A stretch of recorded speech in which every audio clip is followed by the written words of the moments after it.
this meeting of the Council of the first item on the agenda is apologies for absence. Thank you, Presiding Member. I have apologies from Terry Hennigan, Mike Dirk and Richard Lewis. Are there any others? Yeah, can I say Mary Jones can't get in on her computer. She'd probably have to share mine, so she will be here. Okay.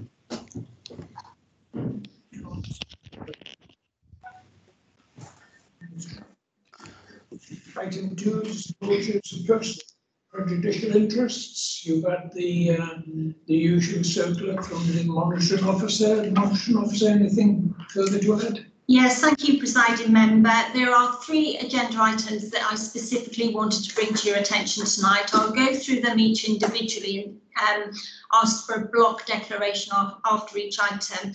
The first one is agenda item 8, which is the admission arrangements for 2022-2023. I don't consider that you have an interest simply on the basis that you're in the role as a school governor, but you may have a wellbeing interest if either your child or your grandchildren may be directly affected by the admission arrangements. I don't think this is a prejudicial interest, I think it's a personal interest only. So I'll take the first block declaration in relation to agenda item 8, admission arrangements for anyone that may have children or grandchildren that are directly affected by the report, and it will be a personal interest only. So if you can raise your hand icon, and we'll note those of you that are declaring an interest on agenda item 8.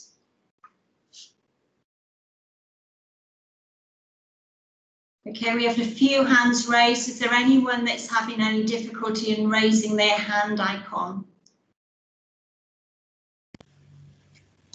Okay, we have 4 of you, David Henwood. Okay, thank you. I'll move on then to agenda item 11, which is the Lord Mayor and Deputy Lord Mayor-elect for 2021-22. I don't think you have an interest simply because you work alongside or you know the nominees, but you will have a personal and prejudicial interest if either you're a nominee or you are a close personal associate of the nominees, and you should leave the meeting and declare a personal and prejudicial interest. Obviously, some of you will be impacted, so again, I'll take a block declaration for a personal and prejudicial interest in relation to agenda item 11. So again, can I ask you please to raise your hand icon? Can all of those that voted on the previous agenda item remember to take the hand icon down? So this is a personal and prejudicial interest. You will have to leave the meeting. Yeah.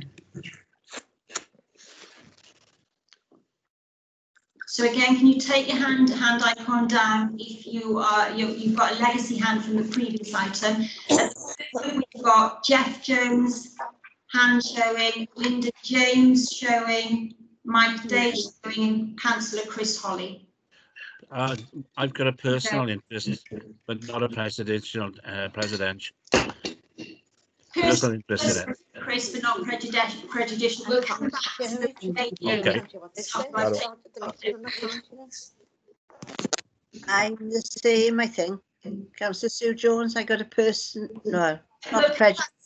We'll open it up for other interests after I've dealt with the 3 block declarations. But can I ask Linda James has still got her hand icon? Sorry, it's my hand was up for the previous one, not this one, and I can't get it to go down now. Yeah, I've done it for you. Okay. Thank you. And then agenda item 15, which is the notice of motion. Now, I've already circulated an email some weeks ago around you possibly having a personal and prejudicial interest if you have either yourselves or a close family associate working in the public sector, which, as you know, is a large employer in the Swansea area. Many of you have filled in the application form, and the matter has been considered by the Standards Committee, who were willing to grant all those members that applied for a dispensation in relation to agenda item 15 to stay, speak and vote on the item. So I will take a block declaration for all those councillors that submitted an application to either myself or the Standards Committee. It will be a personal and prejudicial interest in agenda item 15, but you were all relying on the dispensation given by the Standards Committee to stay, speak and vote on that item. So again, if you could raise your hand icon, and if any of you are having any problems, please notify myself and Hugh. That's 28. 28. There's one more than we've got, one more than we should have. No, that's right, we should have 30 actually, that's right here. Oh. That is right. Okay, thank you. That seems to we seem to have everyone's vote on that one. Now, are there any, oh sorry, I should also ask officers that are present. I've got interest in the notice of motion, but I don't consider it prejudicial. So again, if you could raise your hand icon, I'll take a block declaration for officers in relation to agenda item 15. Yeah, it faded, man. He said. Okay, raise it. But yeah. Basically. Okay, so are there any other declarations of interest in relation to any other matter on the agenda, or any other interest in relation to those items we've already just discussed? No one indicated. Councillor Holly's declared a personal interest in relation to the Lord Mayor. And Sue Jones. And Sue Jones. Okay, thank you. Yeah, so, Okay. sorry. And obviously me as Lord Mayor-elect.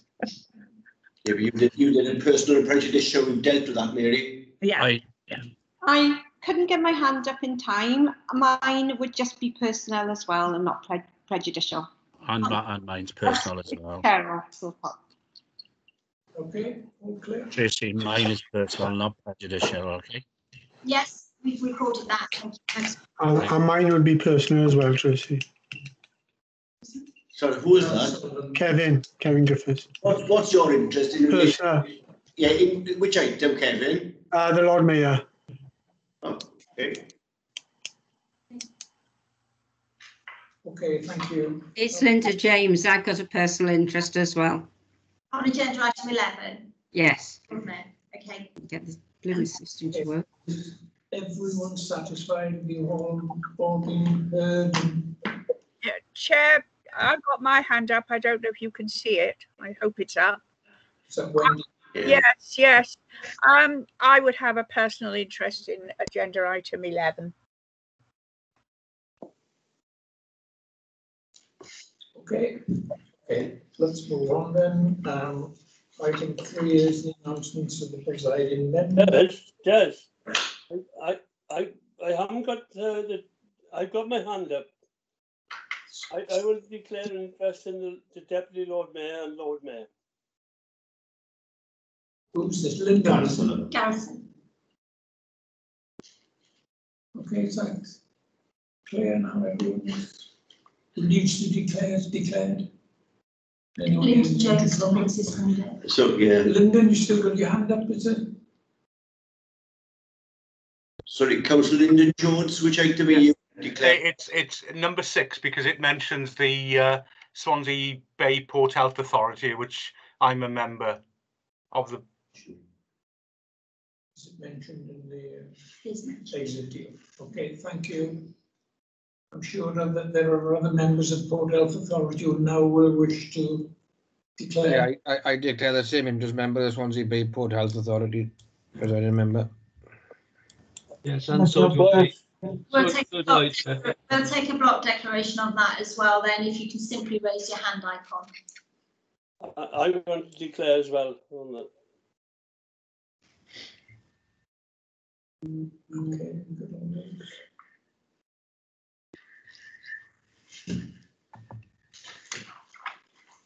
Okay, is everyone satisfied that they've declared what they need to declare?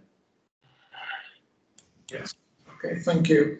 On to my announcements, and sadly again, begin with condolences.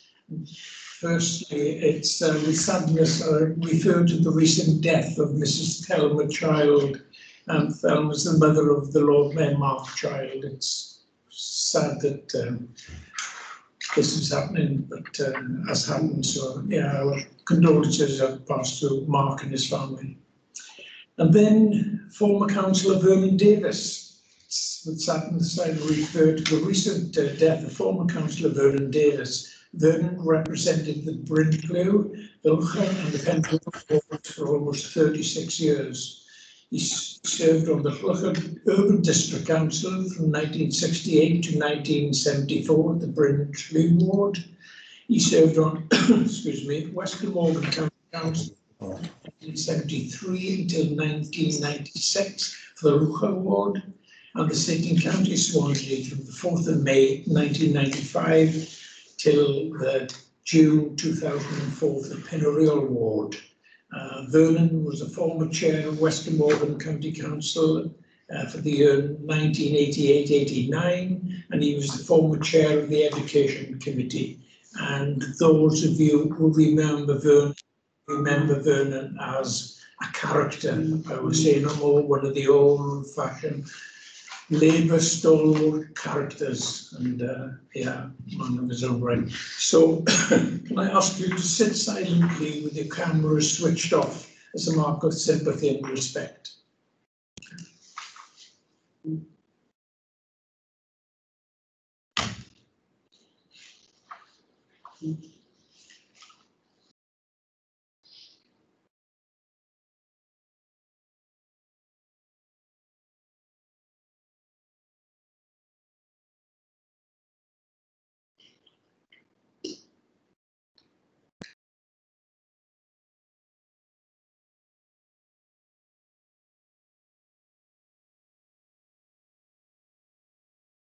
Okay, thank you. Okay, International Women's Day, which is on the 8th of March. I ask you all to support and celebrate the forthcoming International Women's Day on the 8th of March 2021. International Women's Day is a global day celebrating the social, economic, cultural and political achievements of women. Okay, if you remember, I think our council actually was on the same day as it last year, and we all wore something purple to mark that occasion. So it's the 8th is next Monday, I believe. So there we are. Remember, wear something purple next Monday. Okay, just one other thing I'd like to mention before moving on. Following the last council meeting, a number of members expressed views, concerns about the timing of members' speeches and so on. Can I remind members that the rules of debate and the length of speeches is all in the Constitution for you to look up. But political group leaders and portfolio holders are allowed 5 minutes. Okay, all others are allowed 3 minutes, with the right of reply for 1 minute.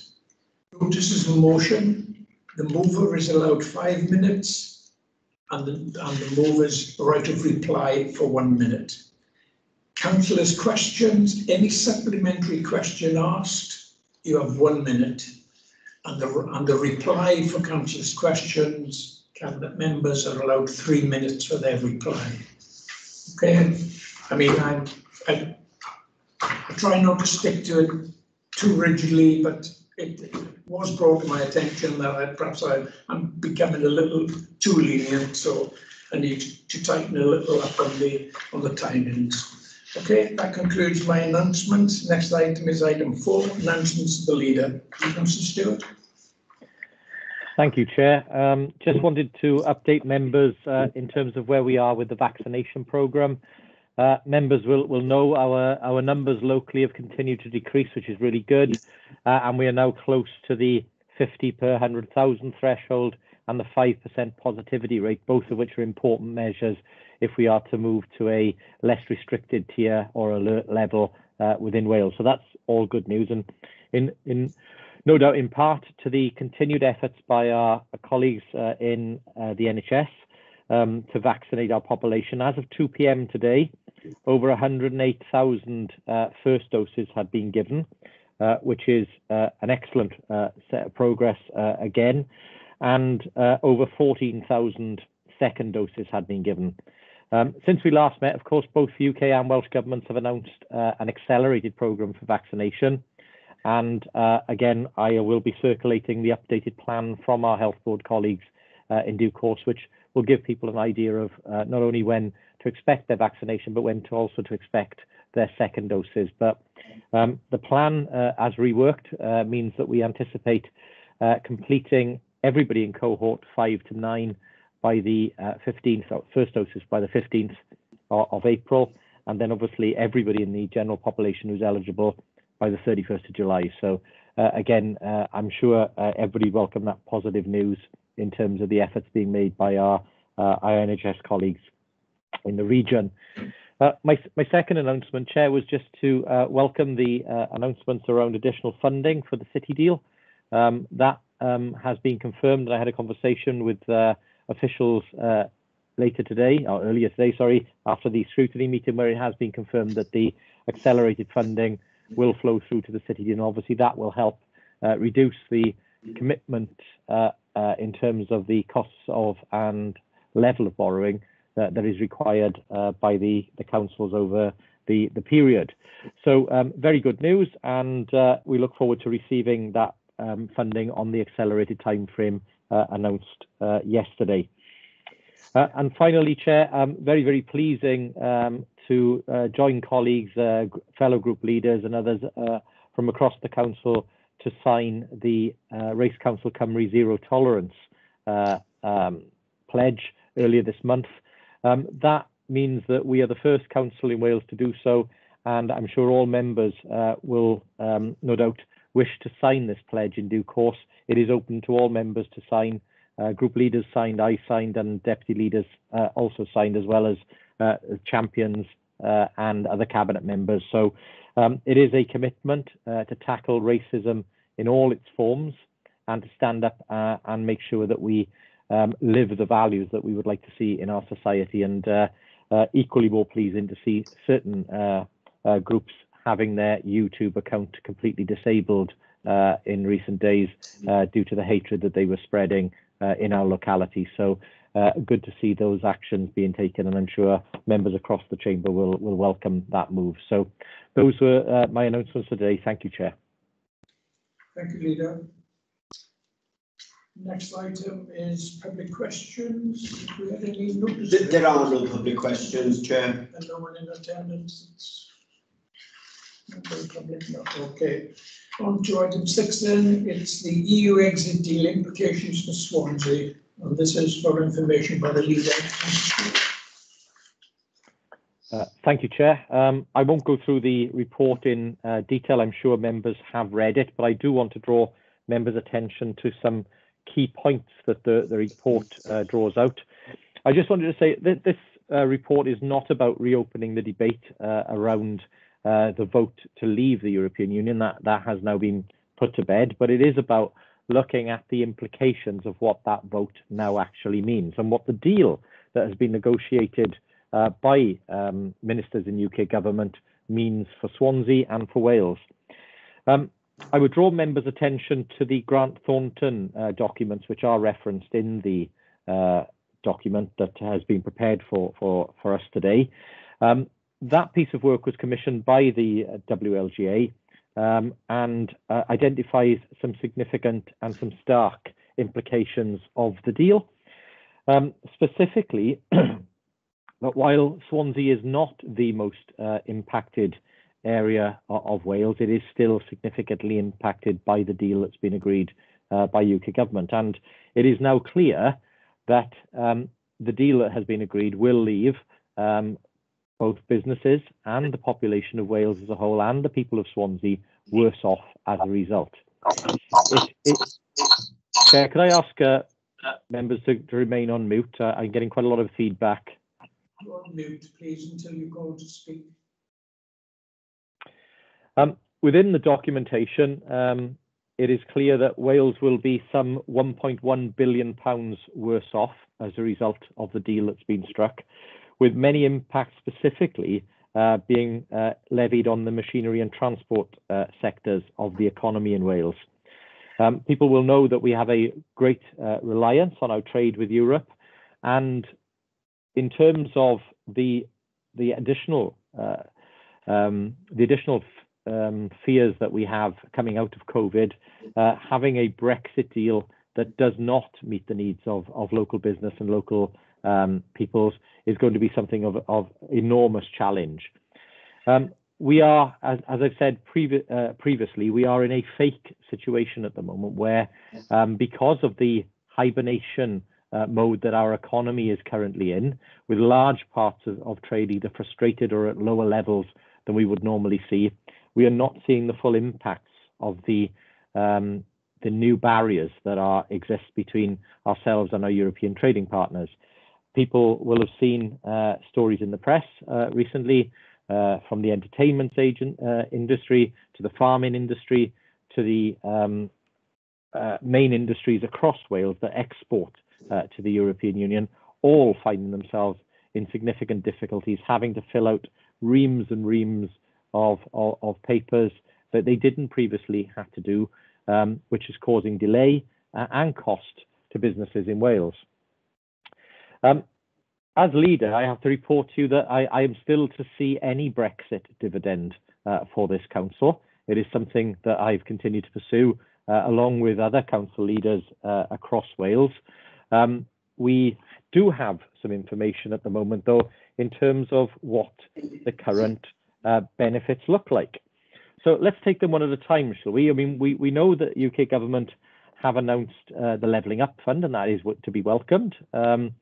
That was set originally at £4 billion for England, with an 800 million consequential for Wales, Scotland and Northern Ireland over 4 years.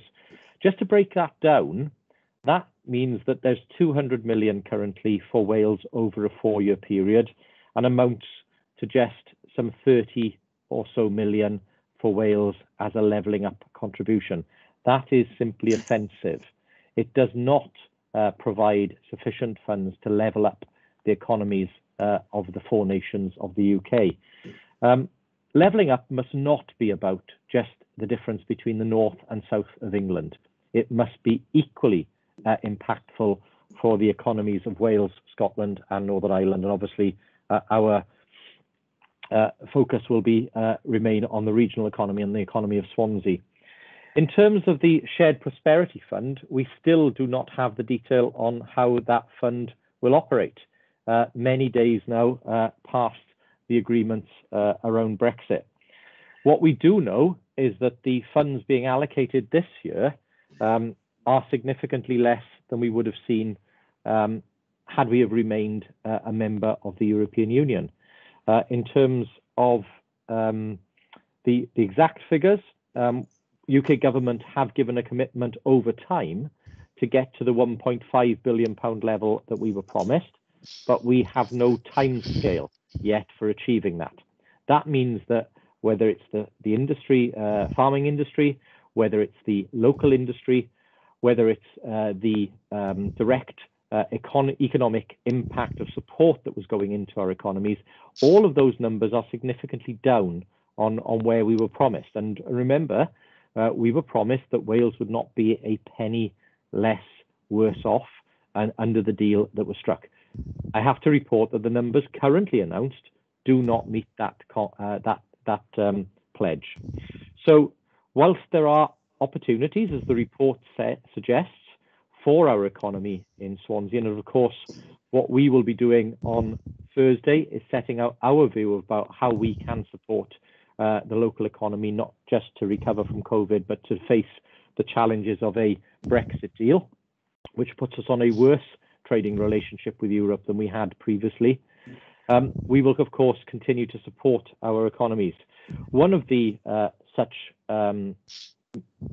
areas that we could seek support for is, of course, the establishment of free ports. The UK government has announced free ports up to 10 across the UK.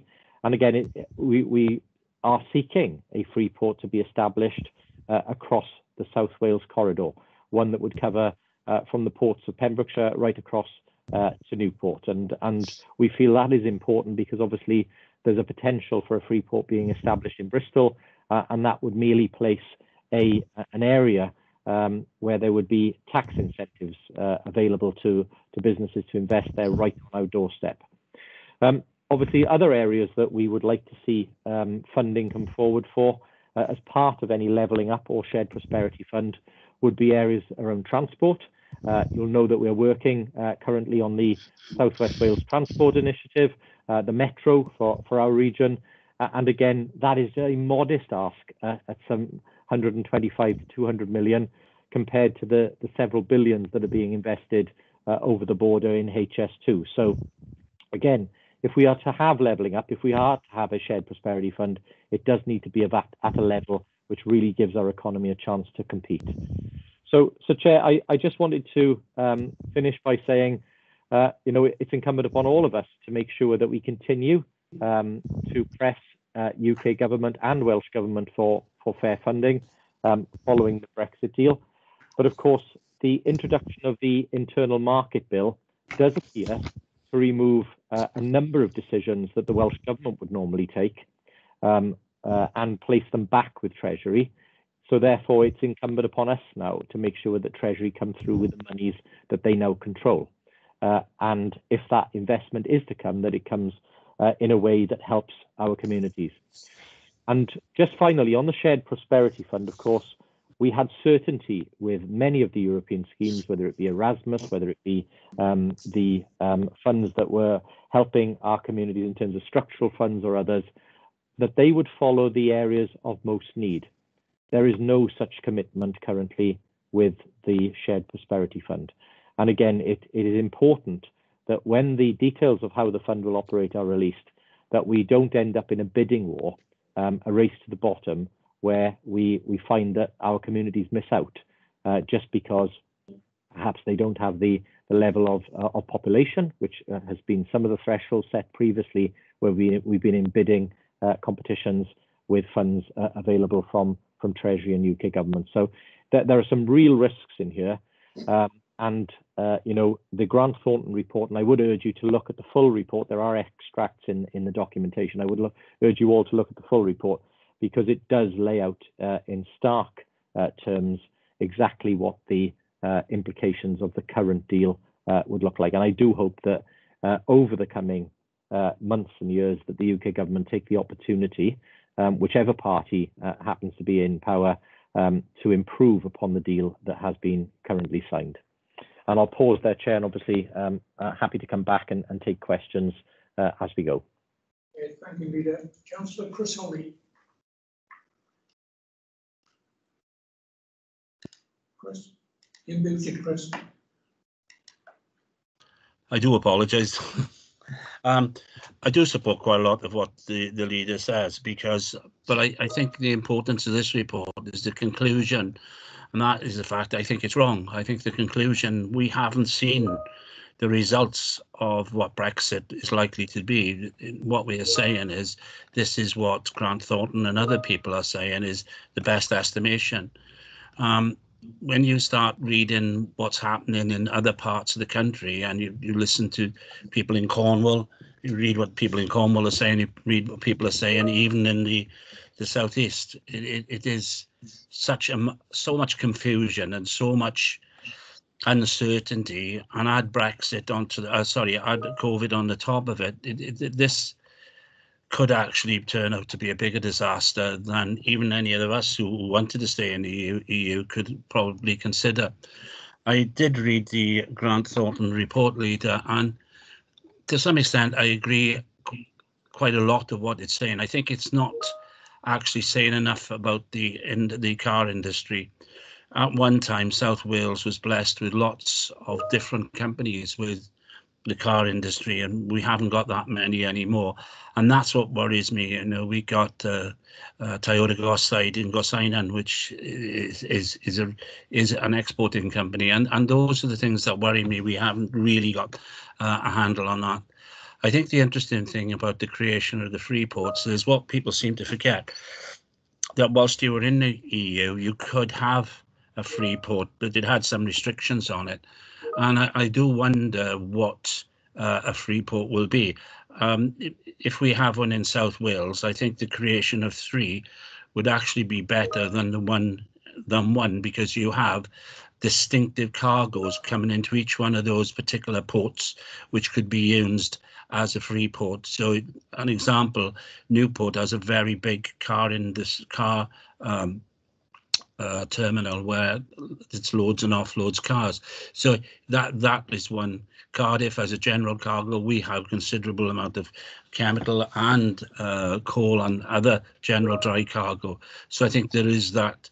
I think the other thing that we need to worry about really is if you go to the 3.16 and you see the funding. As the leader has said, the Shared Prosperity Fund, we should have some sort of indication of what is going to happen with that. I understand that COVID has come in and has possibly derailed some of that, but we definitely do need some sort of definition of what that Shared Prosperity Fund is going to be coming and how it's going to be distributed. The leader said about the lead done on population. Well, I sincerely hope it's not done on that. In other words, we will be sitting back here and still saying the same thing that we've said for many years, and that Cardiff will get everything because of the size on the population in the southeast. So I think when we had, when we originally went into the EU, when we had funding, which was cohesion funding, or before that, we had funding, and it was purely based on the output from those areas. So the areas of most need, convergence funding was put into, and I would like to see that again. The interesting bit you've done, the bit about the procurement under 3.17 is an interesting one, because again, people seem to think that the EJU, which was a European journal that you put adverts in for contracts, was a drawback. In many cases, it wasn't, because you had a wider spread of people telling you what you could and could not buy, at what sort of prices you could buy. My fear, and I think it's the fear of a lot of businesses, is that now we will have a procurement system which will be based solely in the UK, a trapped system, if you like, and that trapped system will go back to the old. And I'm not going to repeat what other people are saying, but we could go back to the system where ministers decide to give contracts out purely and based in the UK without finding what other people are doing throughout the world. And that really does worry me when you come on to the internal market issue. About 2020, the UK Internal Market Act. That again is something that, again, what must be worrying businesses is who is actually going to be starting to look at these contracts and how do they work out across the rest of the world. And that is where that's the problem. If we want to be an international trading company, we must actually move our procurement to see what the rest of the world is doing. And that's what worries me when we come on to the conclusion. I don't think we've come anywhere close to the conclusion. I know this is a conclusion for this report, for us, a snapshot of what's happening currently. But I have to say, Leader, I think this is going to be another live document that you will be coming back and forth maybe once a year, and telling us what the conclusion of that year will likely to be, because I think that's how serious I think this is going to be. Thank you, Presiding Member.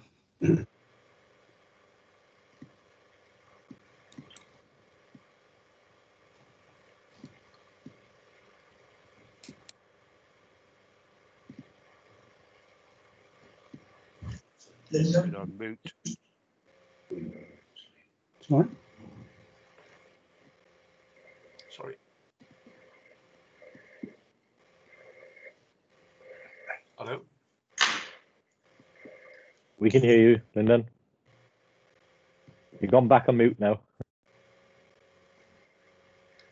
You're on mute, Lyndon. Oh, there we are. Right, sorry.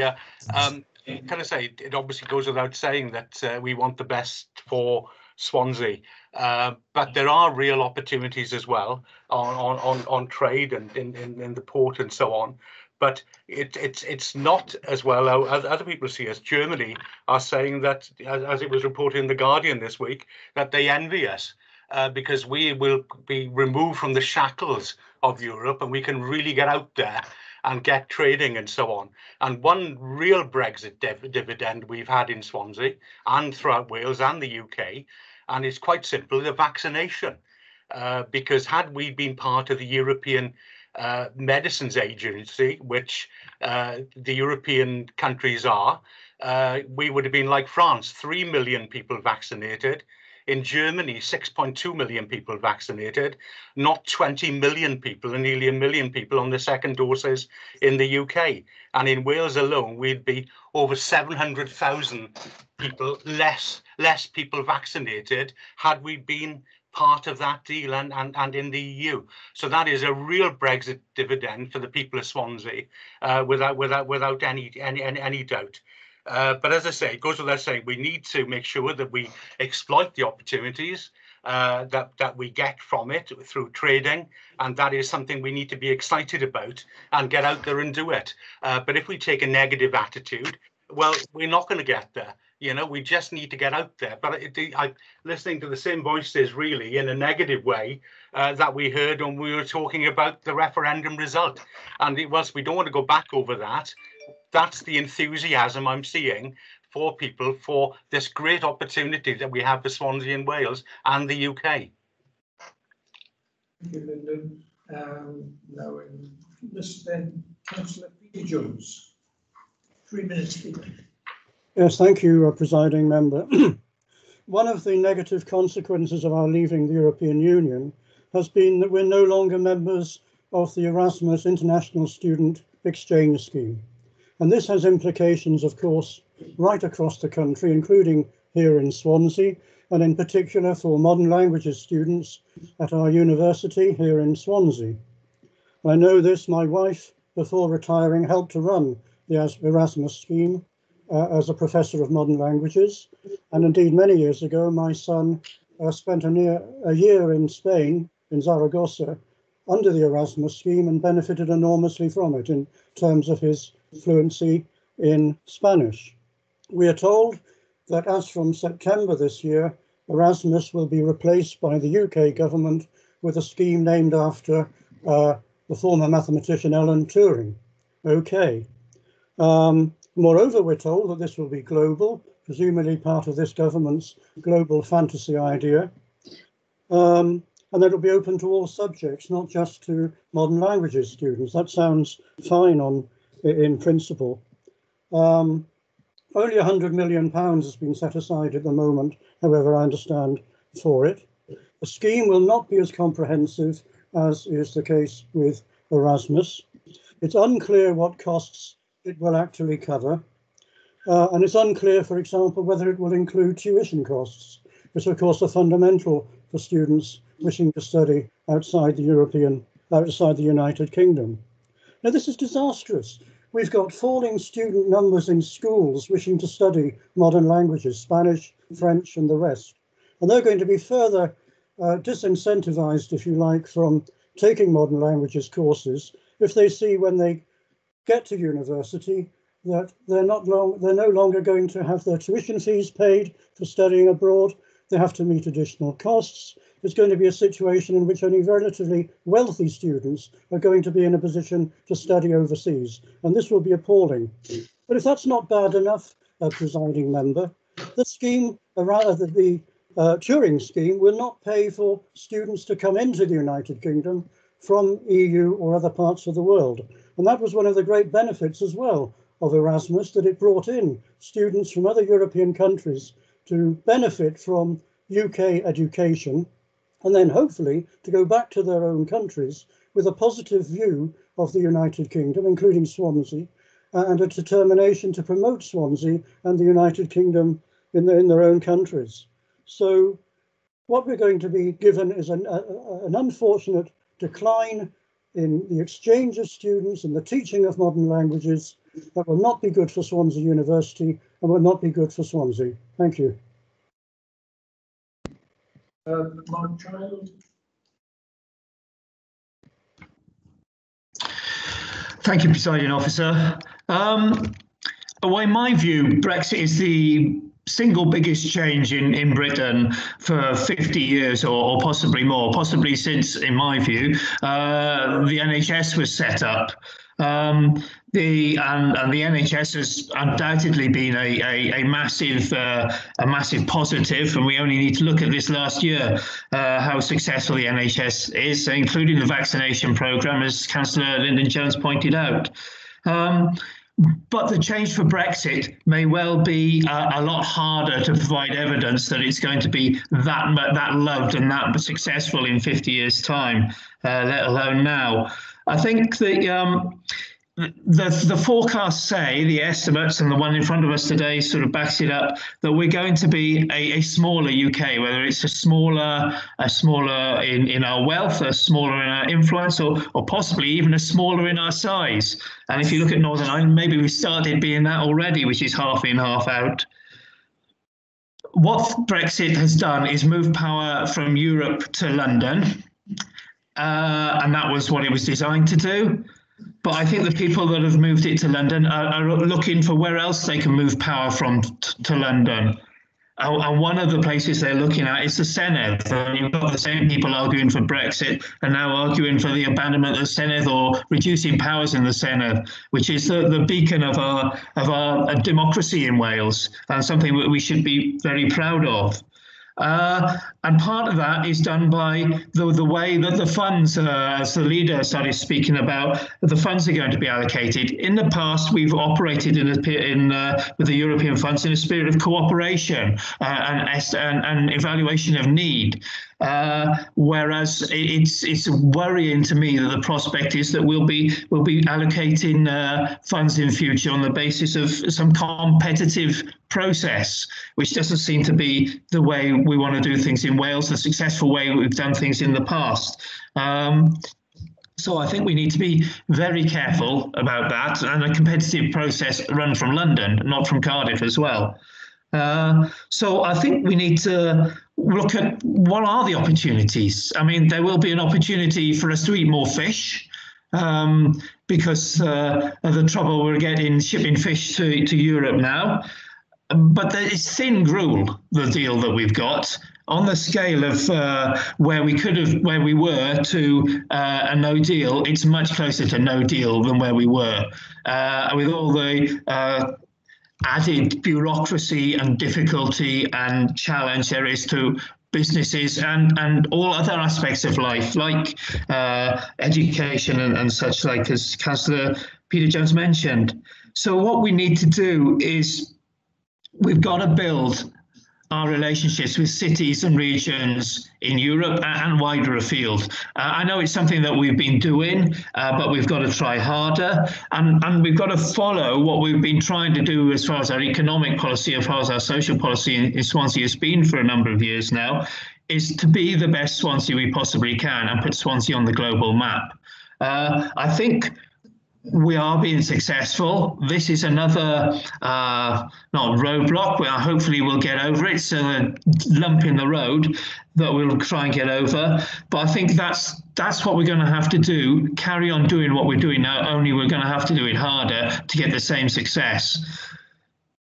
Hopefully we'll do that. But this is a challenge for a long time to come. Thank you. Thank you, Mark. Councillor Jen. Thank you, Presiding Officer. I think what this report illustrates, that we are a long, long way from the oven-ready Brexit that Boris promised, what, less than 18 months ago? There is still a lot of detail that hasn't been worked through. And as a result, we are suffering. I'm surprised Lyndon hasn't gone down to the marina and had a chat with some of our fishermen and shellfish workers and explained, well, maybe their life would be better if they knew how to fill in the forms. It's not filling in the forms. There are major structural blockages which clearly have not been resolved or even acknowledged by people who are handling the Brexit negotiations. I'd like to add on to what Councillor Peter Jones said about Erasmus. Erasmus is not just for universities. It was for adult education, the youth sector, youth and sport, music and art. All that has ground to a halt while we wait again for information about this touring scheme. Somewhat ironic that they label it touring, I have to say. And as to the reference that how lucky we are to be out because we've got vaccinations, I would suggest that Councillor Lyndon Jones looks at the teams of scientists in the UK and around the world who have put together the vaccination and brought us forward to where we are now. Much of that was dependent on sharing, of cross-fertilisation of ideas, funded by the Erasmus scheme. That's gone. What is going in its place? We are doing as best we can, but we are very aware, as Chris Holly has said, our car industry, our parts, it's a deep breath every time you see anything about the motor industry on the news. What's going to happen? How many more thousands are going to be thrown out of jobs? I'm not reviewing the Brexit process. I'm reviewing the entire cock-up of negotiating us out of Europe. And now we're seeing just how dangerous it is. So when you next have your second vaccination, I suggest you just remember all the scientists from around the world who helped develop that vaccine, instead of smugly sitting there in a Union Jack saying, oh, this is a British vaccine for British people. That's not how it worked, and it's not how it should work. The entire report before us illustrates the amount of work we are going to have to do in order to cope. I don't see that leadership coming from London. I see it coming from ourselves, and I see Wales in a very difficult position because London doesn't really like Wales, does it? Thank you. Can I reinforce what Councillor Rayner said? Because after Saturday, I don't think they like us at all. Councillor Gibbard, please. Thank you, Presiding Member. I just wanted to draw attention to the section of the report on community cohesion.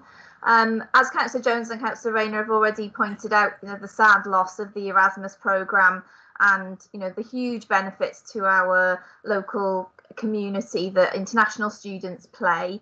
But as the report outlines, our officers and also third sector partners are working really hard to make sure that European and people from all over the world feel welcome in Swansea, and the onus is on all of us really to say that in spite of Brexit making it look like we're sort of closing ourselves off to the rest of the world, that's not the case.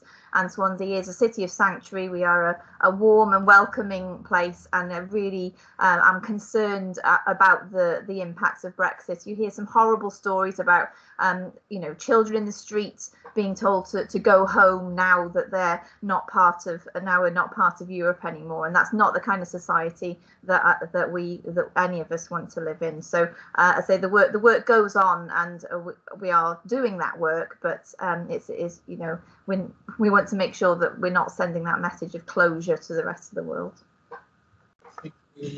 Councillor Peter Black. Yeah, thank you, Chair. I just wanted to make a few points because I think there's an issue here about how there has been so much misrepresentation about what we can and cannot do within Europe. First of all, in terms of free ports, and I think it'd be great if Swansea became a free port, it was, of course, possible to have free ports while we were members of the EU. And I don't think you should pretend that is a Brexit dividend of any sort whatsoever. We could always have done that if the UK government had been prepared to go for it.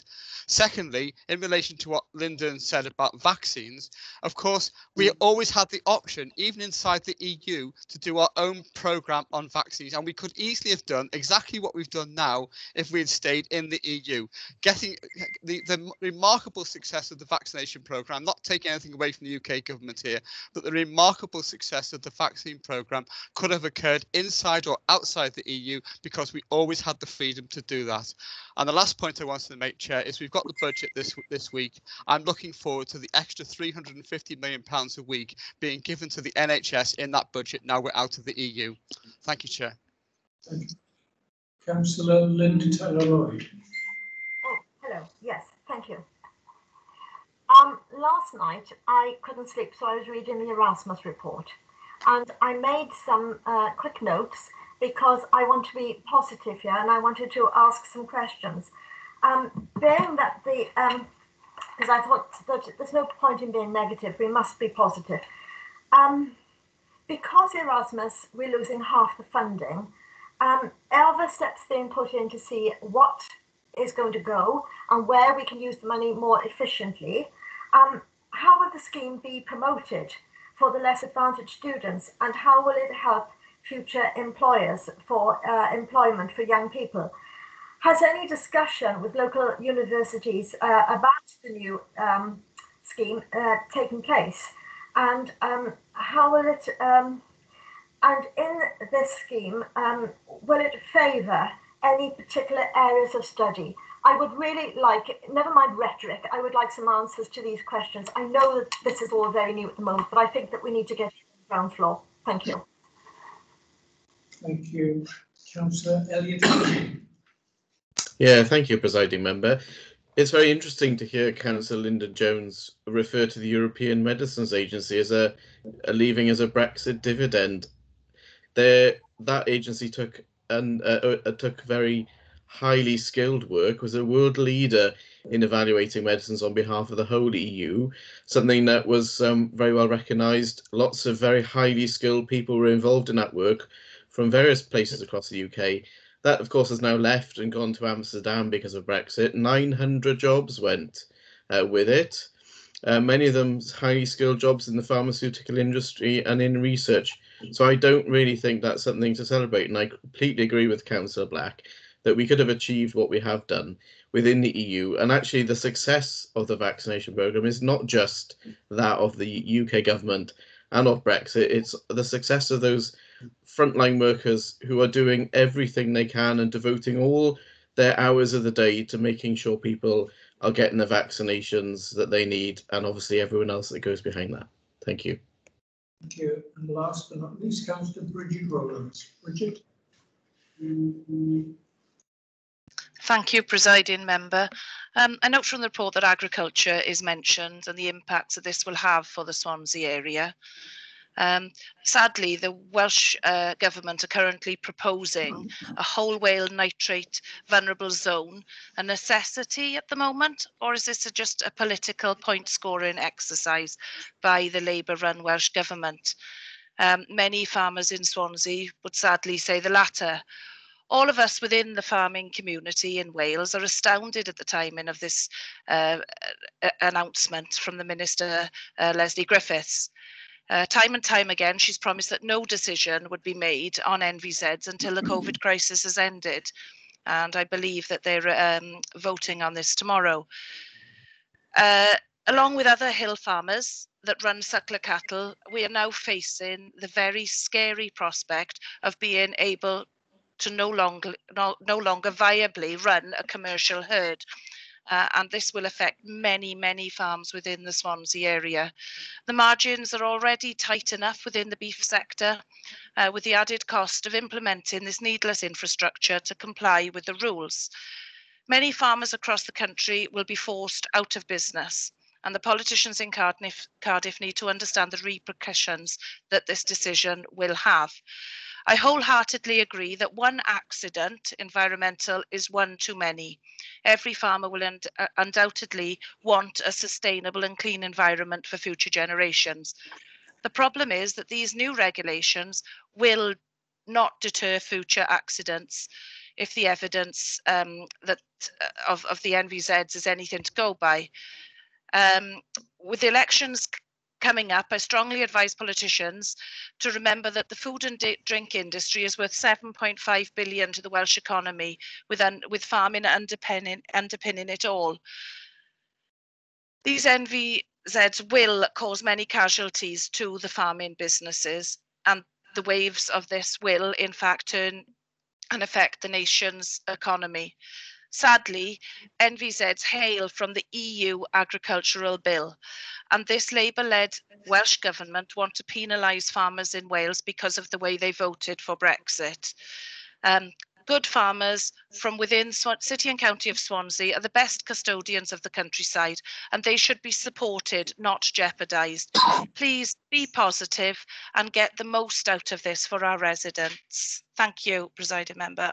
Thank you, Bridget. That concludes the speakers. Rob? No, Chair, if I could come back, if that's okay. There are a number of points raised there that I think I need to address as part of the report.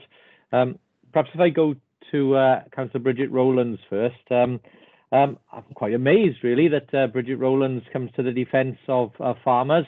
I could tell you that the greatest thing, perhaps, that Councillor Rowlands could do could be to speak to her Conservative colleagues and perhaps her leaders in London to ask them where the rest of the Shared Prosperity Fund is. We only had £220 million so far out of the £375 million that we previously received off the EU. The rest, where is it? In terms of farming specifically, let's look at that. In terms of the rural funds, we used to get £337 million in Wales. We've received just £242 million. That's £95 million less immediately. Farmers and others across Wales are going to be down this year. So when Councillor Rowlands talks about thin margins, perhaps removing the help that they used to get from the EU was not a wise way to start, especially a few days into the new arrangements. On top of that, there are obviously changes in terms of the capitalisations that would take place, again, hitting communities and businesses in this area. So I don't think we'll take any lessons off our Conservative friends in terms of this. I have to say, I was always amazed that out of all of the various Brexit dividends that must surely exist, Councillor Lyndon Jones chose to go for the vaccine. As other speakers have said, that is an absolute nonsense. To describe the vaccine as a Brexit dividend, I mean, really, if Councillor Jones cannot find one single tangible, real benefit of coming out of the EU, then he really shouldn't rush to try and misrepresent the vaccine programme delivered by our NHS workers, many of whom are not getting a pay rise this year, of course, under the decisions his government has made. So, let's deal with this sensibly. Very much agree with what other speakers have said in terms of the impact of the Erasmus programme. And again, I think ministers are very clear when they talked about why they were stepping out, why they didn't choose to participate in Erasmus, because they wanted a cheaper programme. They didn't think it offered value for money. Short-termism again, and using obviously Brexit as a reason to discontinue investment in our most our young with the most potential. I think, again, Councillor Gibbard was right in terms of the tensions that were raised as part of the Brexit debate and how that has left a division in our community. And I'm pleased with the work that Councillor Gibbard is leading to try and ensure that we heal our communities again. But again, if you look at those who were leading voices in the Leave campaign, you've got the Nigel Farages, you've got others like the Katie Hopkins of this world, people who've had their accounts disabled because of their racist and divisionist rhetoric. And again, they were people misleading our communities about what they would get if they left European Union, blaming the stresses that some of our services are under on people who they believed did not have a right to remain in this country and should not have the right to travel to this country. It is our freedoms that have been removed as part of the deal. It is our people who can now not travel to other European countries, potentially. It is our people who cannot settle in other European countries without making formal applications. It's freedoms that have been removed by this government under the deal following ideological reasons. A better deal could have been struck. That's the reality here. And I will acknowledge what Councillor Holly said. This is a living document, and Councillor Holly is right. To be honest with you, if I had probably had the benefit of seeing some of the most recent impacts of the way in which the Brexit deal is planning out, I probably would have put a more critical conclusion in there. But that conclusion can be revised as we go along, Councillor Holly, and I think that is something we will probably return to quite regularly as we see the economy open up and we see the full effects and the inadequacies of the deal that has been negotiated for this country with the European Union. So, Chair, I hope I've dealt with the points there, and I look forward to bringing a revised report back to the members in due course. Thank you, Leader. Yes, that was for information, as I've said, very important information. Okay, item 7 then on our agenda is the regional technical statement for aggregated second review of the statement of a sub-regional corporation. And that's Councillor David Ockley. David? Thanks, Presiding Member. This report is a technical report. It's a sub-regional. Let me just move the chairman. They've got 2 recommendations. I don't intend to go into the report in any depth, but just want to move the recommendations. I seconded that, Councillor Hopkins. Okay, there are recommendations on page 18. If there are no questions, and nobody's indicated, so we go straight to the recommendations on page 18. Okay, I'm about to launch the vote. It should pop up on your screen shortly. If it doesn't pop up, don't worry. I will give you the opportunity to vote after I've closed the poll, the electronic poll side of the vote. So firstly, have you all, can anybody not see it, first of all? I can't see too. Yeah, give it a moment, it'll come.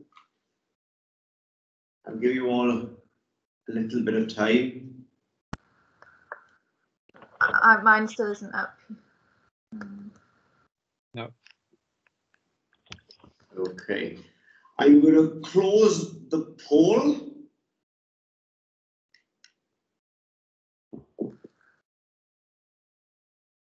And give me a moment. Right, was anybody unable to use the poll? See that I was unable to use it here, Kevin Griffiths. Mike Day, I And can't use it. myself. I was unable to use it as well. Yeah, one moment, please. Let's deal with each one in turn. So, Councillor Kevin Griffiths, how do you? I couldn't use it here. Councillor Griffiths, how were you voting? Oh. Who else was unable to use it? Me who, Mike Day? Me who? Can you raise your hands? I'll give us a chance to deal with this. That's not working either. Councillor, please give us. How were you voting? 4. 4. Okay, Councillor Mike Day. 4.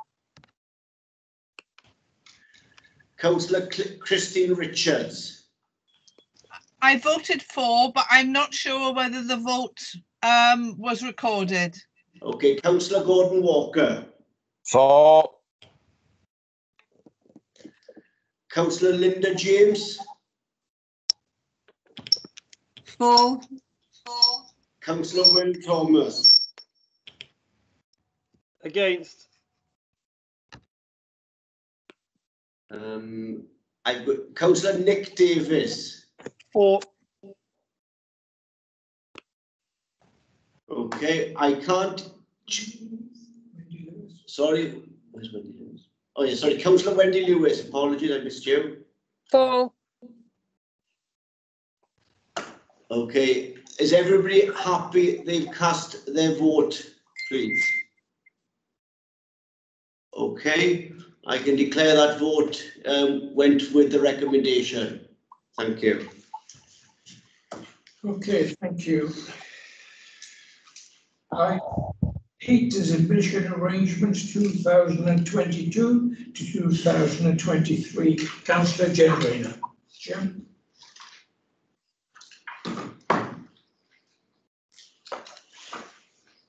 You're on mute. Councillor Rayner, you're muted. Can you hear me now? Yes. Thank you. Councillors will be aware this is a report we have to bring to you every year following a review and consultation with our schools. It covers admissions to both primary and secondary schools. Our local authority is the admitting authority for all our schools funded and maintained by the authority, often referred to as community schools. Applications for places at our community schools are made to the local authority and not to individual schools.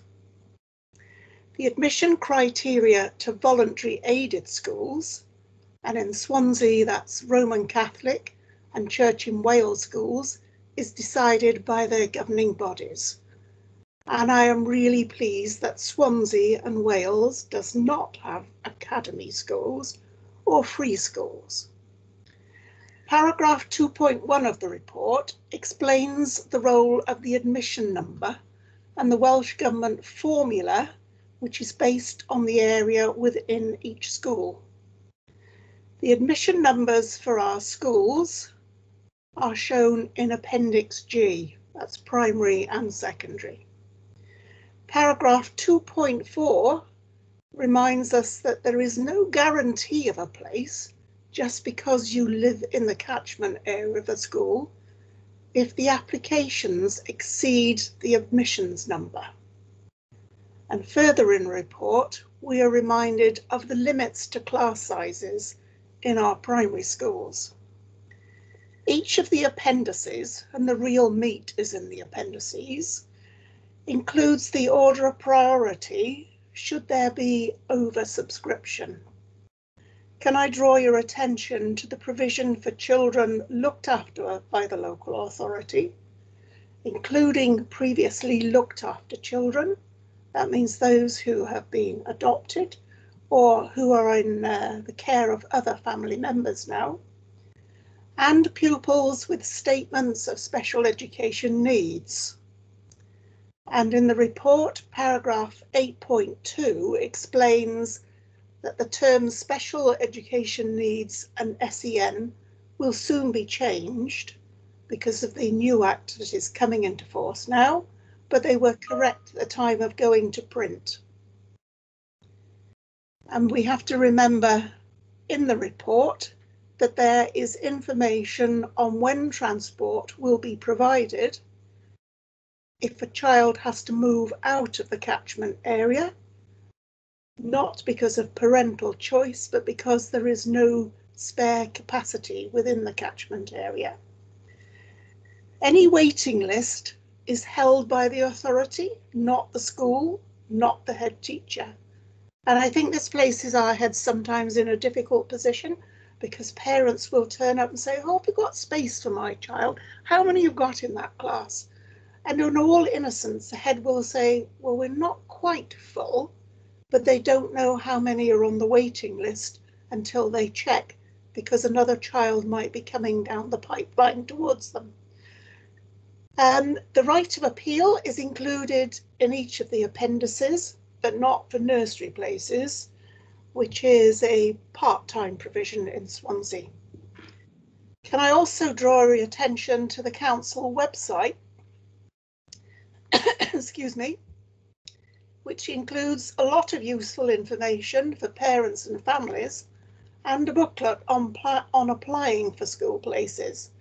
This is updated every year, and the application form allows everyone to make 3 preferences, and I would advise everyone to put 3 down at least, because that will help us in selecting the availability of places for children. The information booklet provides advice on which address to use if a child is in a family where there is joint custody and can move from one parent to another parent. The information booklet provides clearer guidance on addresses and also references the need for serving personnel in the armed forces returning to the area who haven't yet got a fixed address to have a letter from the Ministry of Defence. Nothing much has changed in this report, apart from the fact that we will be having to change the term special education needs and SEN, and quite rightly so. The recommendations are listed on page 34, and there are 7 of them. I would appreciate it if you could support all the recommendations, and please keep this by your bedside, because I know a lot of you have a lot of work to do, with families often querying what schools they're going to, why they can't go to this one, why they can't be moved. And could I also say a special thanks to our Armed Forces champion, Wendy Lewis, who has a considerable caseload with families leaving the military and wishing to return to Swansea. Thank you. Councillor Philpott. Thank you, Presiding Member. Could I apologise to Council in withdrawing the notice, the declaration of interest as the block interest, as on reviewing the paperwork, I realise I don't have an interest for 2022 to 2023. Thank you. Thank you. Councillor Mike Day. Thank you, Chair. As a member of the Admissions Forum, I'd like to support the recommendations that are included. It's been a very thorough consideration of all the arrangements, and so I've got no concerns whatsoever with the proposals and the recommendations included. Just like to do 2 things. First of all is to pay tribute to the School and Governor team, who do a remarkable job, and I think as members of the Education Scrutiny Committee will know, is that the number of appeals have been reducing, which shows how effective our systems are. And I just want to highlight to fellow councillors that I've asked that in admissions numbers in Appendix G, I've asked if in future years we could have an indication if there are any changes to the numbers, that those are highlighted rather than just having to list them as they are. And the School and Governor unit have confirmed that they will do that in future. So thank you, Chair. Thank you, Councillor Will Thomas. Thank you, Presiding Member. I just wanted to ask the Cabinet Member with this opportunity for a comment, really. As many other councillors, I get a number of queries of why my child can't go to this school. I live in this ward, as you mentioned earlier. Upon doing some research, Newton Primary School specifically catchment, it seems that a lot of children do come from outside the ward, and some come from several miles outside. I just wondered, when obviously once the child is allowed to has been up to reception, they can stay in that school, obviously. Is there, if someone requests to go to a specific school but lives several miles away and doesn't really have much of a reason to go to that school, is that ever questioned at that point? Because it does seem that quite a few people from outside the ward, I'm not sure if this is a regular occurrence across Swansea, but it does seem that there's quite a lot of children from outside the ward going to the school. And then a number of people inside the ward who obviously have arrived after that age can't get in. And it does seem quite strange. I just wondered if I could have a comment on that, please. Would you like me to reply now, Presiding Officer? Yes, please. Briefly. Thank you. As the report says, the school has to admit up to its admission number. That child is then in for the duration of the period it would spend in primary or secondary. And if you then refer to the oversubscription criteria, that may impact on families who move into the ward at a later date. Okay. Thank you very much. There are 7 recommendations on page 34. We need somebody to second that nomination. Happy to second. Yes, okay, thank you very much. Mr. Evans? Okay, I've launched the poll again. I'm going to extend the time this time. Hopefully that will assist you further. It can take a couple of seconds to get to you all, so please bear with it.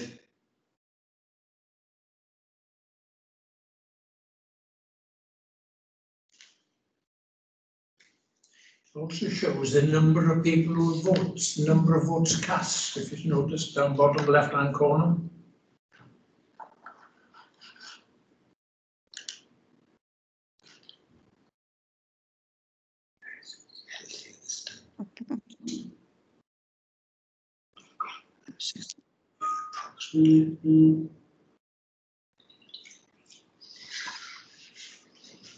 Okay, has anybody not received the poll? Hugh, me again. Yeah, I'll come to the vote in a sec. Give me a moment, Councillor. Anybody else not received it? Well, if I, Councillor Davies, right. Councillor Davies, how are you voting? For. Right. Who else? Can you raise your hands and I can see? I'll call you in just to keep some. Councillor Hale. Yeah, vote you for. Cheers. Councillor Gibbard. I'm not sure if it's registered, but 4 if I haven't. Okay. Councillor Lewis, Wendy Lewis. 4. Councillor Penny Matthews. 4.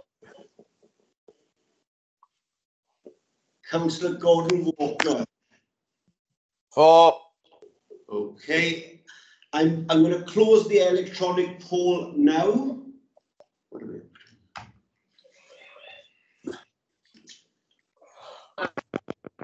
Okay. Let me just, so that again is a good vote. So it's for the recommendation. Thank you all. Okay, thank you. Item 9 is the Homelessness Strategy Progress Report. And again, this is for information and it's by Andrea Lewis. Councillor Lewis, please. Thank you, Presiding Member. Just by way of background, our homelessness strategy in Swansea was implemented in December 2018 and will run until the 31st of December 2022. So this is an opportune time to report to Council as we are just past the midway point. We set ourselves quite a challenging action plan, but we have made very strong progress in a number of areas, with a number of the actions completed. The pandemic has obviously had a major impact on the strategy, and we have had to adapt to a very dynamic environment. Effectively, from March 23rd, Welsh Government made everyone a priority need.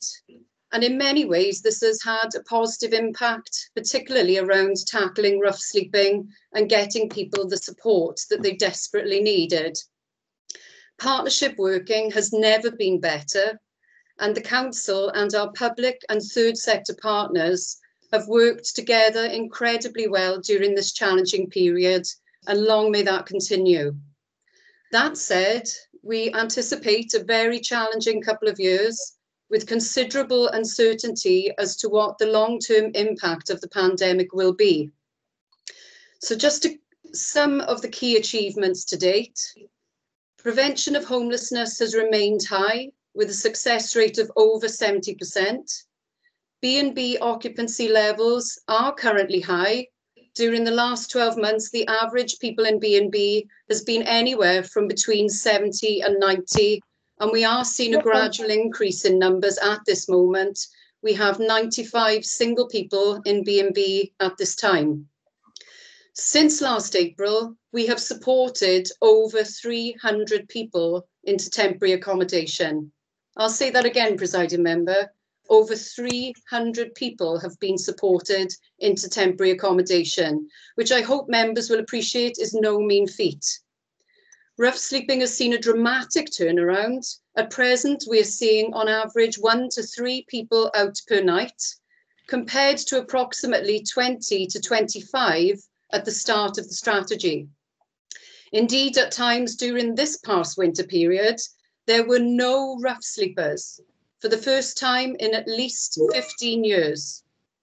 The placing of all households into temporary accommodation has inevitably had an impact on this, but other factors, such as the introduction of our Housing First approach, additional support to those placed in temporary accommodation, and the move to a more rapid rehousing approach in places such as T. Tom Jones, has also had a hugely positive impact.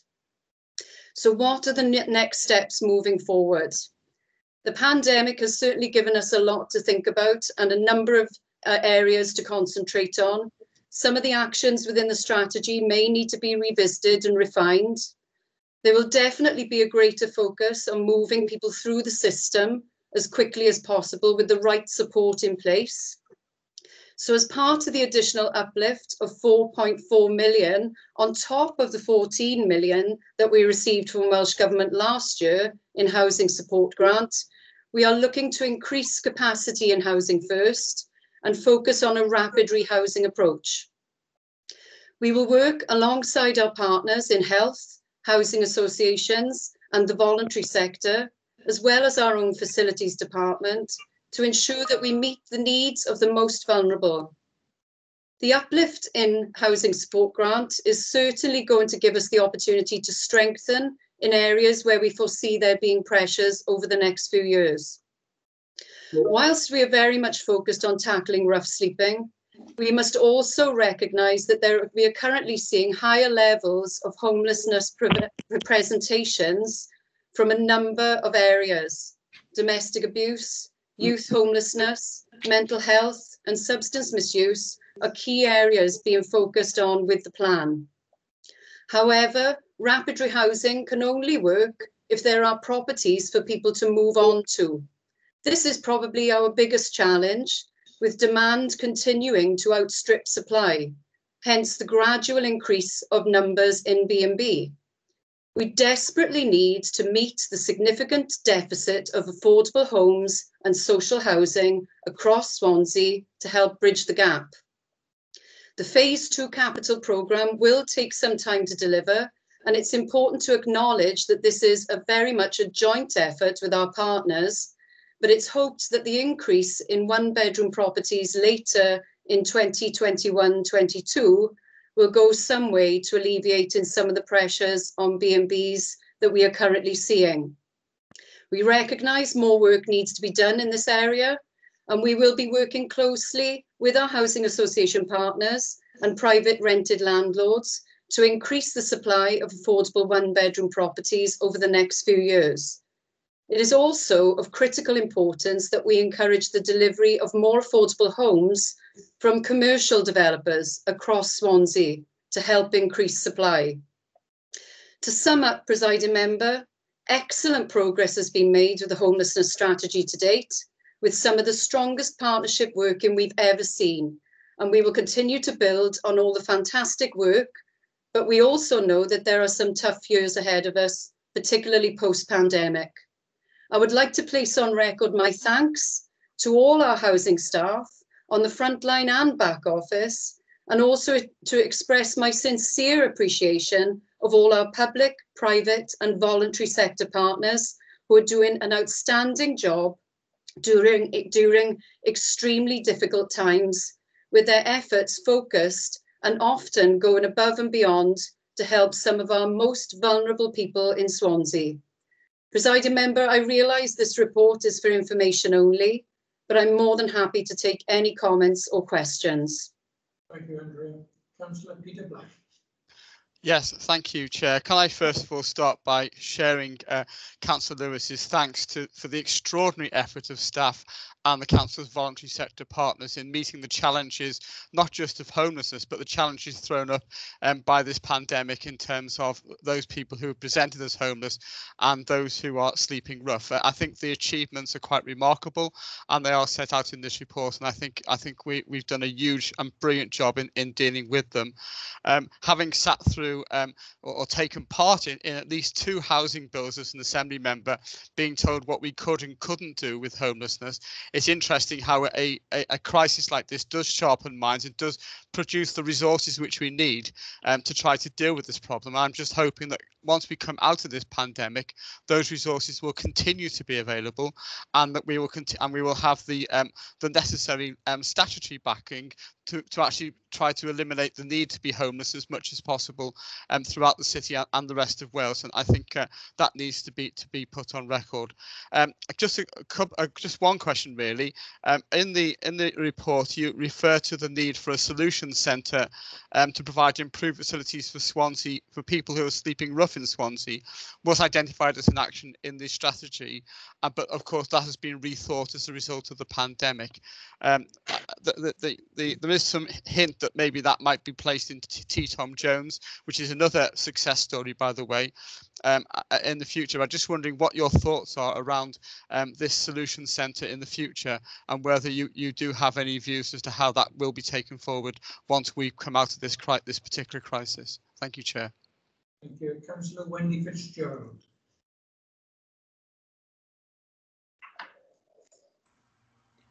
Thank you, Chair. Sorry, problems on muting.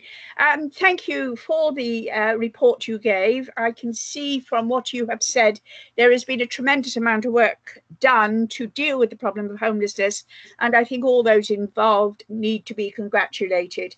What I was interested in particular, in the report it is mentioned that there is a lack of affordable one-bedroom properties, and you in fact touched on this in what you said.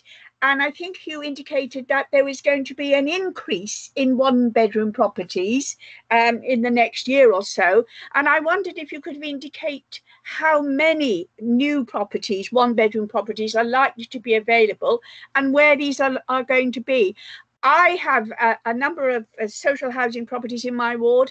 None of them are one-bedroom properties, and this does present difficulties at times when you have a single person or a couple who are seeking housing. They want to be in Pentlegare, but there is simply nothing that they are eligible for. So I just wondered if you could give us a bit more information on the situation with one-bedroom properties. Thank you. Councillor Jane Rayner. Thank you. Can I apologise? My camera's gone AWOL.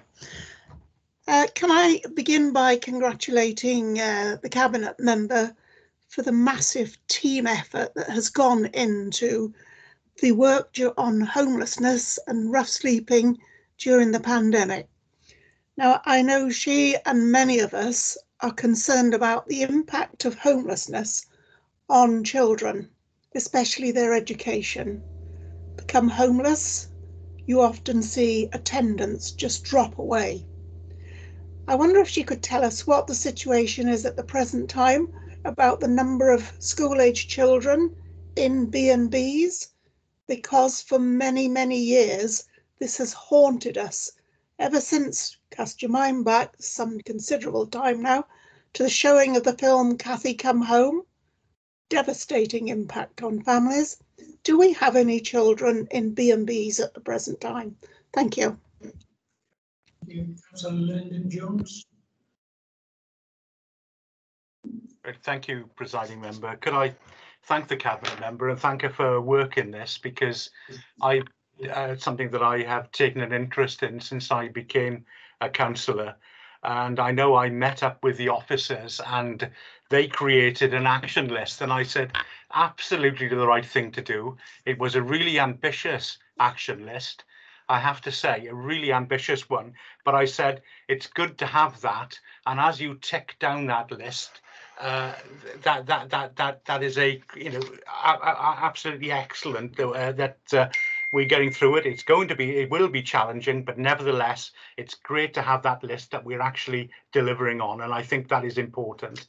I think the Housing First approach is extremely good, because it provides a package of support around the person going into the house, because it's no good getting somebody who's possibly difficult to house without that support, because it just won't work. And I think that is great news that that's happening. I've also visited Swansea Prison with Councillor Alison Pugh to talk about prison leavers, because that is a real issue, because it's no good when they leave prison. And literally, unless they've got accommodation, they simply go around the corner and damage something to get rearrested to go back in, and that's not good for them, and it's not good for society. We need to deal with it. So I'm really pleased that we're working on that, and I hope if COVID allows, that we can go back to having Swansea together next Christmas in the Guildhall, where we all work together to provide a lunch and other services for homeless people in the city. Thank you. And Councillor Mike Day. Thank you, Chair. And again, just like to reiterate the thanks that have been expressed already for the magnificent work that's been done. But I think it's a real indictment on us as a society that there should be so many people in this position of homelessness. And I'd like to ask the Cabinet member, first of all, what actions are being taken in connection with trying to prevent people coming into a homelessness situation in the first place, and what she feels that can be done both by the Council, by the Senedd, and also by national government to address that particular point. And a more specific one is that, as indicated in the report, regrettably, the night shelter was not able to operate this year because of COVID. Does she anticipate that we might be in a position to have the night shelter operating again this coming winter? And if so, obviously the churches involved would need to have notification in advance so that they can prepare themselves for that. Thank you. Thank you, Mike. Councillor Alison Pugh. Yeah, thank you, Presiding Member. Just in support of the strategy, and I need to say that there's been absolutely fantastic work going on. All the officers, partnership working, third sector, everybody, particularly now throughout COVID, where everybody has worked together, shared information, tried to make sure that our most vulnerable people in Swansea are protected, identified, and the right help given. And, you know, there's a whole team effect, because, you know, like Councillor Mike Day just said, it's about preventing homelessness to start, trying to sort of make sure that whichever officer or in third sector voluntary group comes into contact with the person, that we try and do that wraparound support to help everyone. And in the cases of domestic violence over the last year, our housing officers have been absolutely amazing and really risen to the challenge. And there has been some real serious challenges. And, you know, and credit where credit's due, the Welsh Government stepped in and said nobody's to be homeless. We were all very glad to hear that and to have the help. And Swansea stepped up to the plate and, you know, met that challenge. So just a thank you to everybody, because it is a huge team effort to get this sorted. Thank you, Alison. And finally, Councillor Linda Taylor-Lloyd. Yes, thank you, Presiding Officer. I have been involved with the night shelter. I was also on the breakfast run, and I have seen the challenges, and I think that it's a remarkable thing that you've done. I think that Andrea and your team, I think I wouldn't know where to start. And I think that there are so many problems. It's easy to say, why is this happening, and why is there anybody on the street? It isn't as simple as that, to my mind, because when you sit alongside someone and speak to them, and there are all sorts of reasons why people find themselves in this situation. There's mental health, there's people not wanting to go inside because they've got an animal with them, and it's complex, it's multifaceted, and I just think that you're remarkable, and I think that it's everybody, it's like a jigsaw, it's trying to fit everything in together, and I think it's a fantastic effort. So congratulations. Thank you. Okay, Cabinet Member, you've got 3 minutes to respond. I'll do my best, Presiding Member. So I think I've captured everything. So firstly, to come to Councillor Black's question about solution centres, he is absolutely right. It does refer to in the report that we are revising our decision about solution centres. The reason being that the initial thought was that they would be set up to help people who are rough sleeping and to give them that much needed support. But as you can see from the figures that we're dealing with today, and with priority need being removed, and there being a really strong possibility that it will remain being removed by Welsh Government, I think we need to alter our approach. And I think that that means expanding premises like T. Tom Jones that have been incredibly successful. They have the capacity to take 20 people at the moment. We're looking to increase that to 22. And if that works, as it's working really well, there could be decisions to replicate that in other areas because it's working so well. So I think it's something that we're watching very closely. And I can see us heading away from a solution centre and moving more towards people being prepared for moving into permanent accommodation, helping them budget, helping them cope with a tenancy. And I think that is the right solution, together with that rapid rehousing approach and housing first. I would like to thank Councillor Fitzgerald for her question. She's picked up a very important point. We desperately, desperately need one-bedroom affordable accommodation across Swansea. The phase 2 funding, where we're successful and had over £5 million from Welsh Government, will enable us to deliver up to 100 units, with 80 units being delivered between us and partners within this year, but we need much more. And I think Councillor Fitzgerald mentioned that there were a lack of properties in her ward. I think councillors will recognise there are a lack of those properties across most wards. And what we really need to do with our housing HRA development programme, working closely together with the General Fund land opportunities, is increase those opportunities wherever we possibly can. And we'll be looking to do that with our housing development programme going forward. Also taking into account that local housing needs assessment, so that if a certain area needs family homes, for example, then we will try to have a mix of tenures and a mix of properties across developments. And I think that is a solid approach, but we need to do more, and we need to do it as quickly as we possibly can. And so therefore we need to bring the private sector along with us, because they have an important part to play in us achieving more homes across the piece. I'm grateful to Councillor Rayner for her question. It is critically important, and it's been a focus of housing for many, many years to try and reduce the number of families with children in B&Bs. You will see section 3.6 in the report. The table on page 65 shows there's been a dramatic reduction in the number of families in comparison with 2019-2020.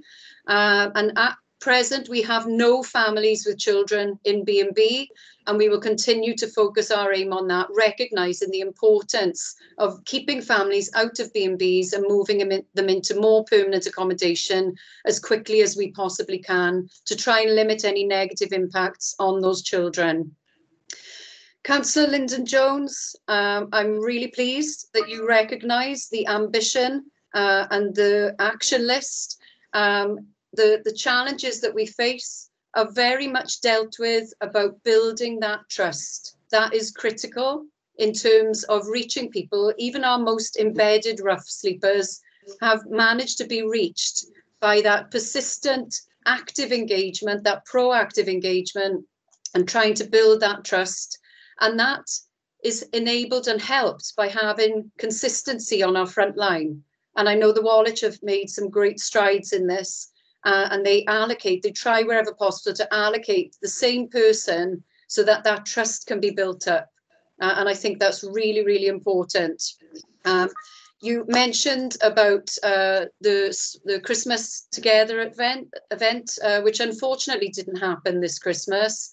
But I am pleased to say, and I know Councillor Pugh mentioned the tremendous team effort, but food was provided to all of our rough sleepers 7 days a week throughout this pandemic. And that has very much been a team effort led by Matthew's House, and it's been outstanding and exceptional, I think it's fair to say. And over the Christmas period, everybody had a Christmas dinner and everybody had a gift bag with gift cards, and nobody had nothing to open on Christmas Day.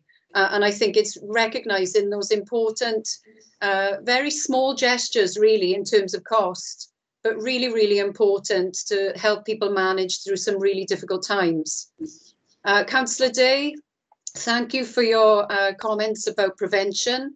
Absolutely critically important that we get early intervention and early prevention, and we prevent people from being homeless in the first place. That is something that our teams are very much focused on. And to relate again to Councillor Pugh, I know that her Tackling Poverty team have worked hand in glove with housing to help support people through what is probably one of the most financially difficult and challenging times we've ever seen. In addition to that, from a council perspective, our rents team have increased, and we're increasing the focus on getting in early when people fall into small amounts of rent arrears. We're providing that advice early on and as soon as possible to prevent them falling into significant amounts of arrears, which could endanger their tenancy. And we'll continue to work on that and build on that progress. You also mentioned the night shelter team. It is a shame that we weren't able to use the night shelter because they do fantastic work. But I'm sure members will appreciate that because of COVID and because of the nature of the sleeping arrangements, people would have been in too close proximity, and it would have put them at risk, and it would have also put the volunteers at risk. So we couldn't use the night shelter this winter period, unfortunately. But of course, we value it. I can't say any stronger than that. We absolutely really value the work that the night shelter do, and we will continue to support them. And I hope post-pandemic, this next winter, we will be in a different position, and that we'll be able to lean on them and rely on them if absolutely needed next winter. But of course, I don't think any of us really know where we're going to be. But we will, of course, keep supporting them as a very much highly valued service. Thank you to Councillor Linda Tyler-Lloyd. Your appreciation is gratefully received, and I will pass on all your comments to our teams. It has really galvanised our relationships with all our partners and all our organisations. It's been an incredible effort, as Councillor Pugh said, and I want to thank Councillor Pugh and her teams. It has been a team effort, and long may that continue. And we've never worked so closely with health, and we've never worked so closely with our partners, our housing associations and our voluntary sector, third sector organisations. And it's been an absolutely outstanding effort. It's safe to say that they've worked around the clock. They've pulled out all the stops, and some of them, quite frankly, are exhausted, but they still continue to carry on supporting some of our most complex and vulnerable individuals.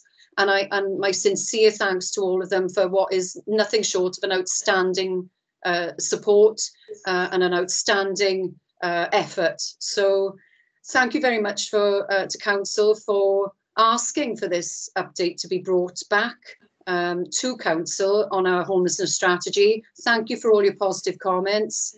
I think I've covered everything, Presiding Member, but I'm happy if members feel I haven't answered quite every question. Yeah, that sounds good. Thank you, Andrea. Okay, as I say, that was for information. Item 10 is to agree that Swansea Council should become a signatory to the placemaking charter. And again, Councillor David Hopkins. David, please. Thanks, Presiding Member. In moving this report today, it gives me great pride to say that Swansea is in a fantastic place to sign this charter, with everything else that's gone on within the city county of Swansea over the last few years, with the LDP, with everything else that all the SPGs that has gone into the planning committee, and I thank them all for their work. I think they've done an outstanding job. But I would really like to highlight the efforts of Tom Evans and Steve Smith here for bringing this report forward. And don't forget, Swansea's work in placemaking has actually been acknowledged by the planning authorities for the way that they've transformed place-led projects, and the LDP in particular.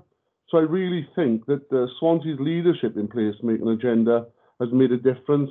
So I think the Royal Town and Country Planning Institute, which has really sort of highlighted some of the issues that make Swansea a better place. And I think this charter is all about making Swansea a better place to live. I can assure people, members here today, that the Homes Building Federation also charter has it. So I think it's, as I say, it's a part of a tool that will make Swansea a better place, alongside many other SPGs and tools that we use within the planning department. I use green infrastructure and sustainable development and drainage. I've got nothing else to say, but just great pleasure in moving this report. Okay, thank you, David. Councillor Wendy Fitzgerald. Thank you, Chair, again. Yes, I read this with a great deal of interest in view of the situation that we have gone through in Penllygare. I have to say, I never considered placemaking to be top of the agenda in terms of the LDP. As far as I could see, it was all about building as many houses as possible. And in some ways, I would even suggest that it's the reverse of placemaking, it's place destruction. Because when you are virtually doubling the size of a community that sees itself as having a strong identity and completely viable, and that is going to be doubled to create an urban sprawl, I don't see that as placemaking.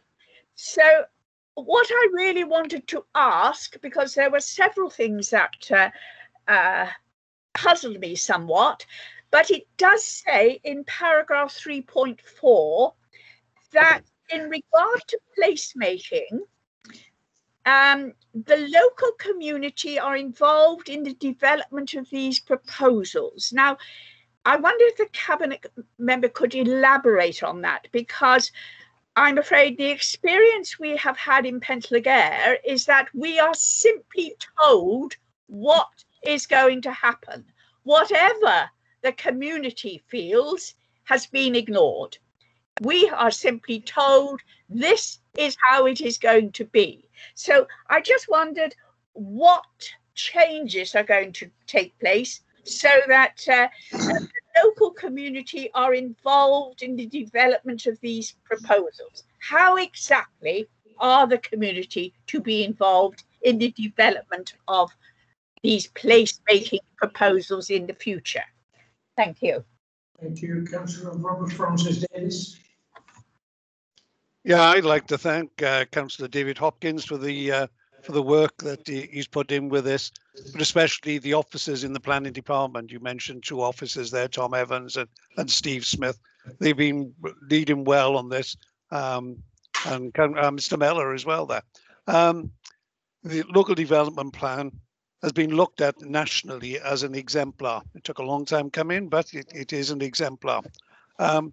Some people are saying we are building too many houses. Well, I think Councillor Andrew Lewis could probably tell me if I'm wrong, but there's somewhere like 4,000 people waiting on our housing list for housing.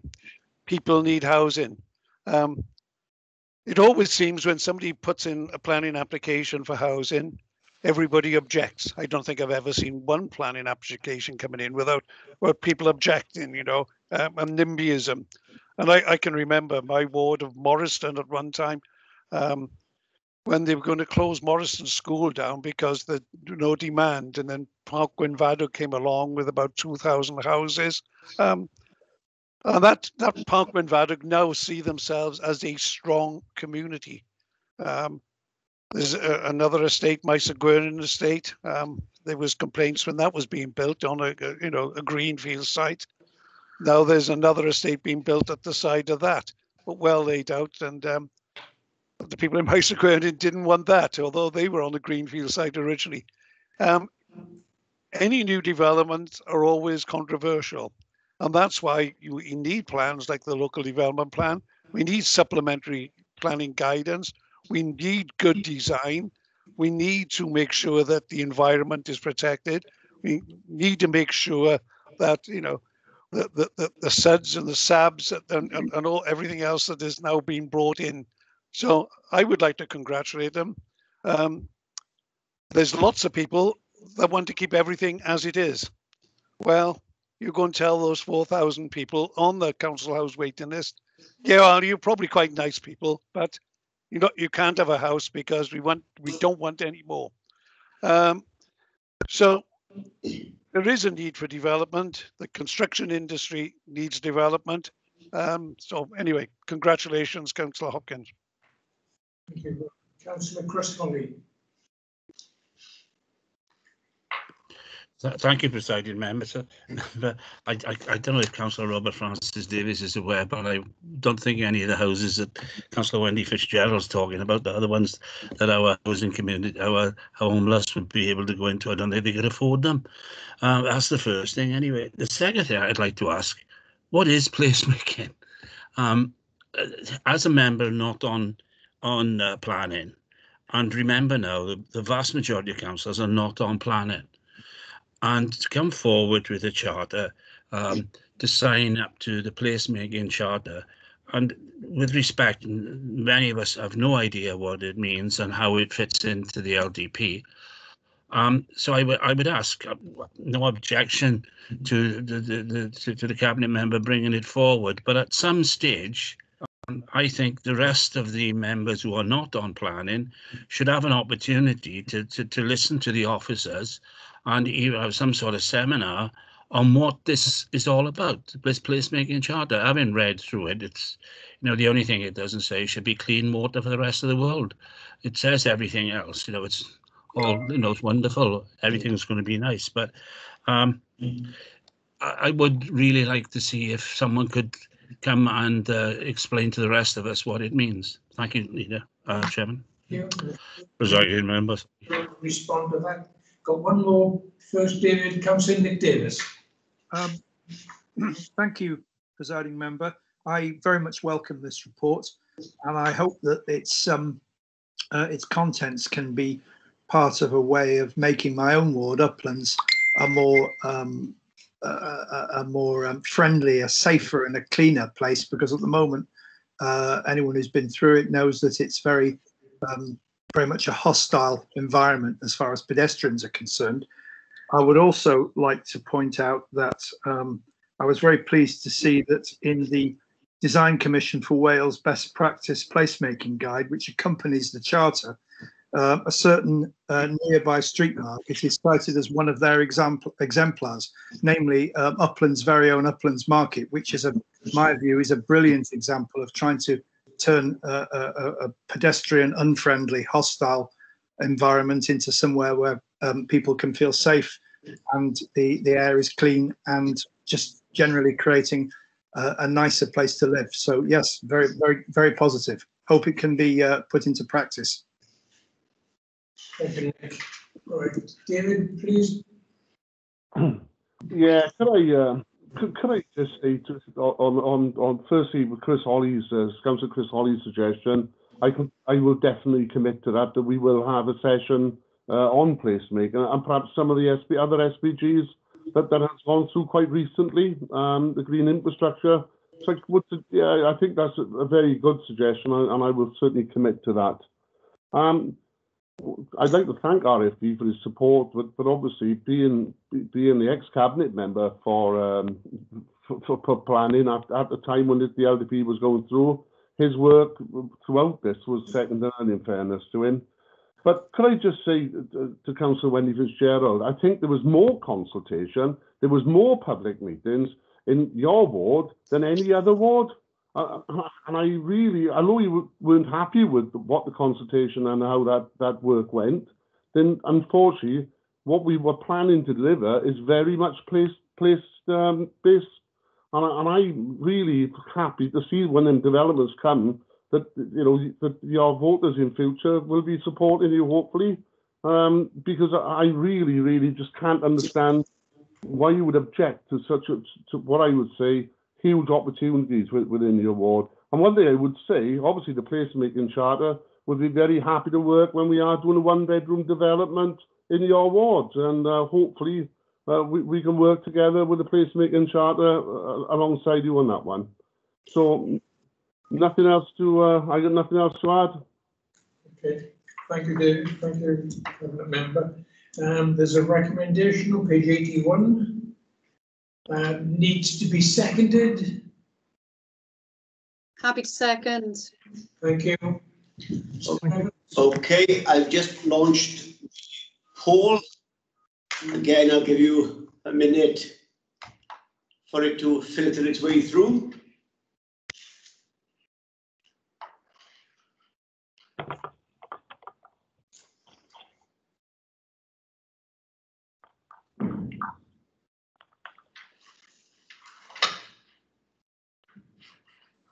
Nope.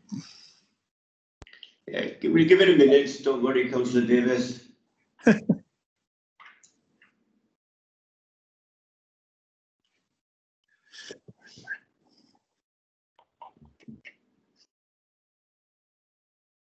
I appreciate it's frustrating to wait, but just to remind you, the other method takes about 8 to 9 minutes per item. So this is still much quicker, and we can see exactly who voted and how they voted.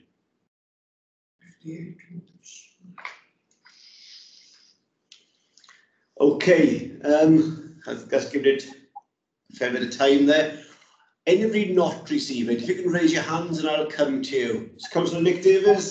Yeah, 4. Anybody else? Oh, no. Anybody else? Chair, yes, I haven't had it. Okay, Councillor Fitzgerald.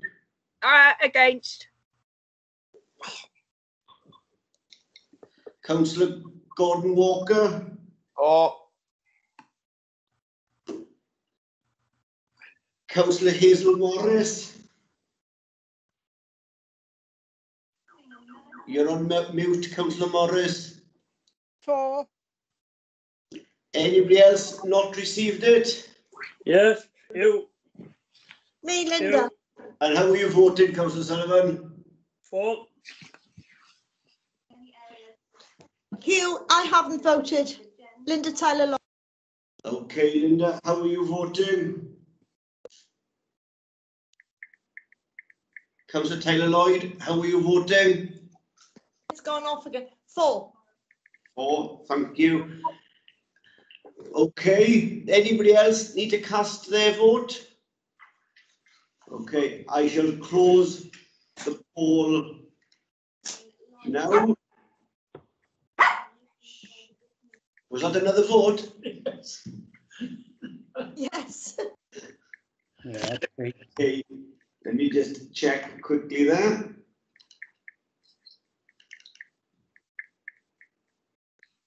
Again, that vote is for, Chair. Thank you very much. Thank you, Hugh. Okay, item 11, nominations of the Lord Mayor and Deputy Lord Mayor-elect 2021-2022. Leaving the meeting, Chair. Okay. All those who have to leave, please leave.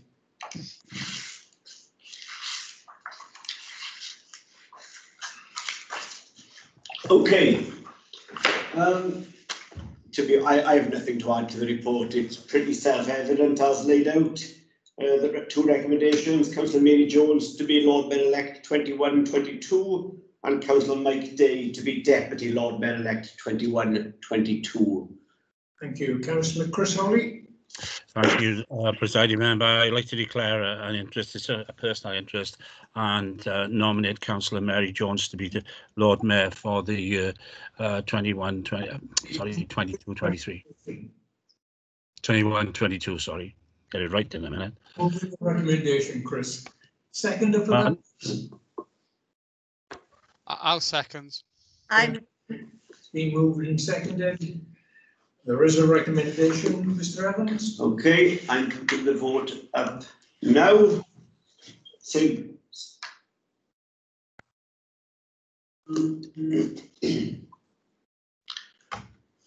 I'll give you all a minute again. Yeah.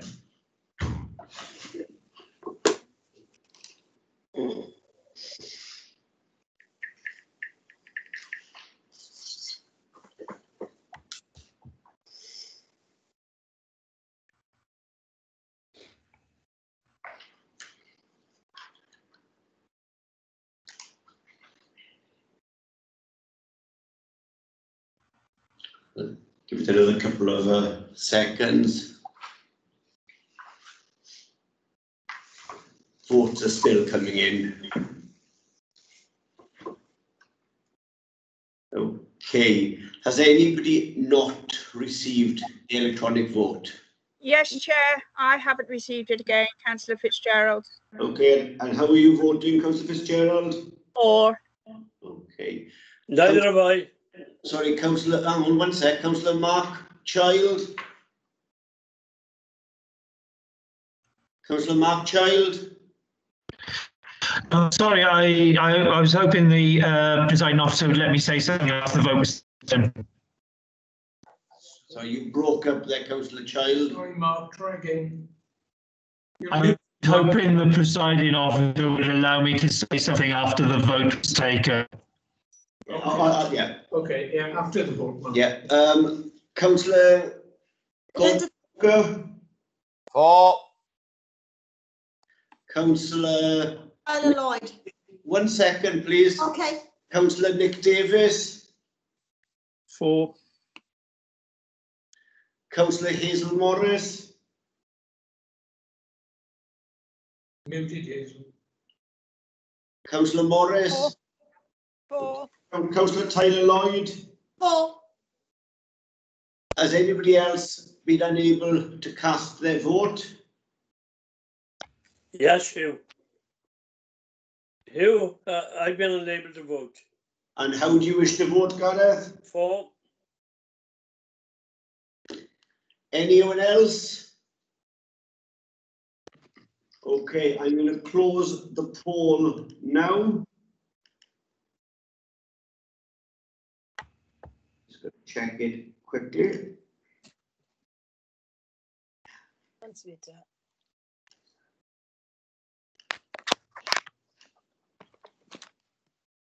on, sweetheart. Now he's fed up, Joe.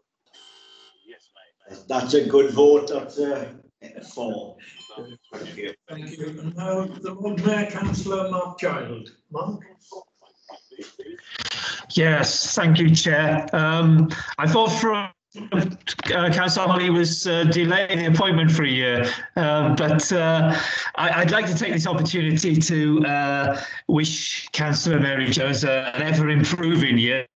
And after being on the council for as long as I have, which she has, she certainly deserves dinner with Lord Mayor.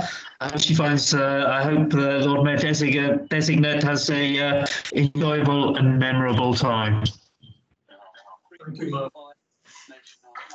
Okay, we're past 7 o'clock. Our standing orders requires a comfort break. I intend to adjourn until 7:15. Okay, it's 19:04, 19:15 we will resume. Mark, you can ask the housekeeper to bring you a cup of tea. And I'm sure the Lady Mayoress will be delighted.